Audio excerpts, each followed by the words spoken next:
You're listening to the Tax Insights Podcast, where the professionals at Hawkins Ash CPAs break down complex tax topics into bite-sized how-tos.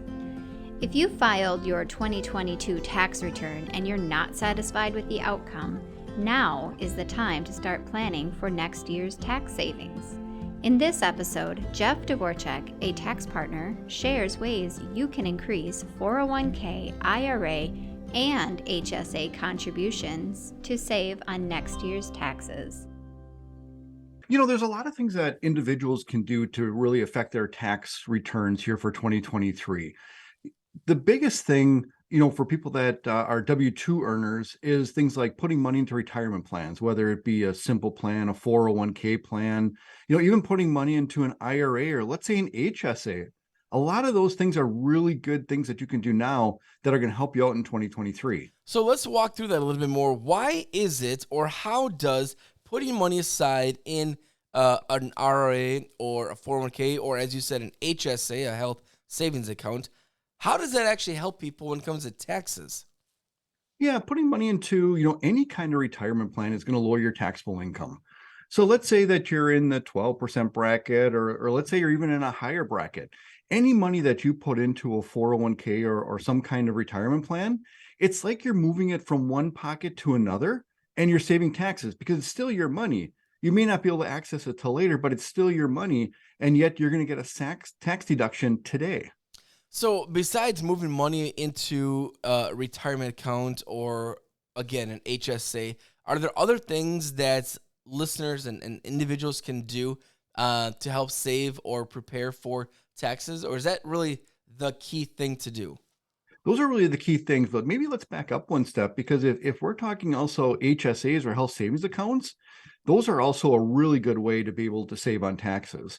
Because generally, people don't itemize anymore because the standard deduction is so high. So they're really not getting any tax benefits from having medical expenses and those kind of costs. But if you put money into your HSA, you can actually get a tax deduction today, even though you're going to pay those expenses later. So you actually do get a tax deduction for medical expenses. So one thing that I've always wondered about HSAs is, can you put money into an HSA and then take that money out for non-health related expenses if you need that cash for something else? Is that possible, or once it's in there, it can only be used for medical? Yeah, in that case, what happens is if you take money out of your HSA and it's not for medical expenses, you are going to get taxed on that, and there is going to be a penalty also that they charge. But how do you keep track of that? It's all kept track on how much earnings you have earned on your HSA and how much you've taken out that's not considered medical expenses. Okay. But the nice thing is let's say you have a lot of money in your HSA and you're really not going to use it. You're getting close to retirement age. What the IRS allows is it allows you to treat that HSA like an IRA.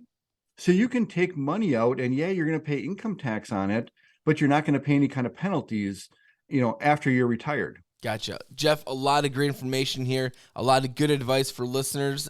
Broadly speaking, from what I'm hearing, if you want to start planning and preparing for next year's taxes, start putting money aside in a retirement account or an HSA. Jeff, how do listeners connect with the team over at Hawkins Ash?